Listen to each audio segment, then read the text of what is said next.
Sarah Bailey, a troubled teenage girl who has previously attempted suicide, has just moved from San Francisco to Los Angeles with her father and stepmother. She enrolls in a local Catholic high school, but has trouble fitting in. During French class, her classmate Bonnie witnesses Sarah telekinetically causing a pencil to rotate while standing on its tip. During lunch, Sarah is hit on by Chris, the school's football star. She asks about Bonnie and her two friends Nancy and Rochelle. Chris tells Sarah to stay away from the trio because they're witches. Bonnie tells Nancy and Rochelle that Sarah is the fourth who will complete their circle and make a full coven. The three girls each have issues. Nancy lives in a trailer with her mom, Grace Downs, and abusive stepfather Ray. Bonnie has massive burn scars all over her back, and the painful treatment recommended by the surgeon is likely to fail. Insecure African-American athlete Rochelle is subjected to racist taunts by the most popular girl in school, blonde Laura Lizzie. After school, the three girls befriend Sarah and take her to an occult shop. The owner, Lirio, comments that Sarah is not like the other girls and says to her, "Maybe you are a natural witch. Your power comes from within." While leaving the shop, Sarah is harassed by a vagrant, and all four girls simultaneously will for something to happen. The vagrant is then hit by a car. The girls escape, and Nancy is thrilled at their connection. Nancy tells Sarah about invoking the spirit Manon, which is their ultimate goal as a coven. Sarah leaves the girls to meet Chris but refuses to make love with him. However, at school the next day, Sarah discovers that Chris boasted to the whole school that they slept together and that she was the worst he's ever had. Nancy, Bonnie, and Rochelle comfort Sarah and invite her on a field trip. They take the bus out to the country. The bus drivers tells them to be careful about wicked boys, but they say that they four are the dangerous ones. While on the countryside, they call the corners and cast some spells. Rochelle asks for the strength not to hate those who hate her. Sarah performs a love spell on Chris. Bonnie asks for beauty inside and out, and Nancy asks for all the power of Manon. Shortly after the spells are cast, they show signs of working. Chris becomes infatuated with Sarah and goes after her constantly in spite of his friends, Mitt and Trey, taunting him about it. Bonnie's scars miraculously heal.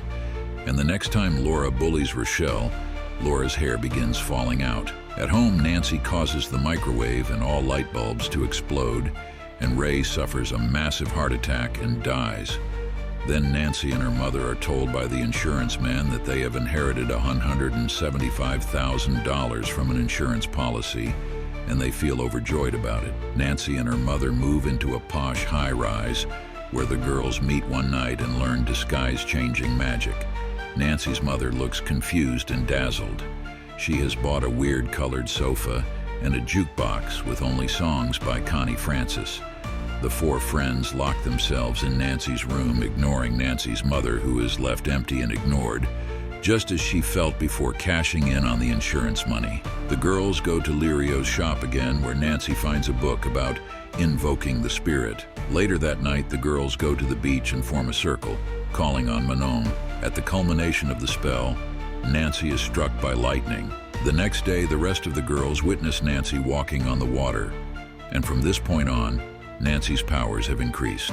Later on, Rochelle sees a balding Laura in the locker room, hysterically sobbing after swim practice. Laura's two closest friends, Elizabeth Goober and Jennifer Greenhut, try to offer some consolation, to no avail. Rochelle feels remorse for the spell she has cast, and when she looks in the mirror at herself, her reflection looks away. Sarah's love spell also backfires on her. She finally accepts to have a dinner date with Chris, but he takes her to the top of a hill and attempts to rape her. Sarah runs away and knocks on Nancy's door. Nancy leaves her home for a party Chris is attending in order to punish him. However, when she arrives to the party, she tries to seduce Chris by disguising herself as Sarah, but when the real Sarah arrives as they engage in foreplay, Nancy causes Chris to fall out a third-story window, killing him. On consequence of this, Sarah starts having nightmares concerning her old friends and feels like they're following her everywhere to torment her. She tries to stop Nancy, who has become the leader of the three remaining Coven witches, by binding her powers so that she won't be able to hurt other or herself. But this does not work, and the three other Coven girls now hate Sarah. Nancy appears and tells Sarah that in the old days, if a witch betrayed her coven, they would kill her. Needing help, Sarah goes to Lirio, who tells her to invoke the spirit herself. Lirio also reveals that Sarah's mother was a powerful witch and that her talent has passed on to Sarah. Sarah starts to invoke Manon, but she has a vision of fire and the shop exploding, so she leaves the shop absolutely terrified. Sarah returns home where she is tormented by Nancy, Bonnie, and Rochelle, who taunt her using magic and intimidate her with threats on her life. She is instructed to turn on the TV set and listens that her family went back to San Francisco, thinking that she had run away there, and that their plane had had an accident, without any survivors. Without a second of rest, all kinds of snakes and worm appear everywhere. The three other Coven girls then appear. After a few seconds of intimidation, Nancy says that Sarah will commit suicide. Nancy later slashes Sarah's wrists, and a letter on Sarah's handwriting, stating the reasons of her suicide, magically appear, blaming herself for Chris's death. Sarah runs to her room, while Nancy, Bonnie, and Rochelle wait for her to die. Nancy tells her to go upstairs to check on Sarah and threatens to slit her throat if she doesn't. Bonnie pulls up Rochelle to Sarah's room. Sarah is almost too weak to invoke Manon, but then she hears her mother moving in an old photograph and her sweet voice whispering, "Don't be afraid. Reach inside yourself." Sarah successfully invokes Manon, forced by a counterspell of Sarah's to see themselves and what they've become by catching their reflections in a mirror.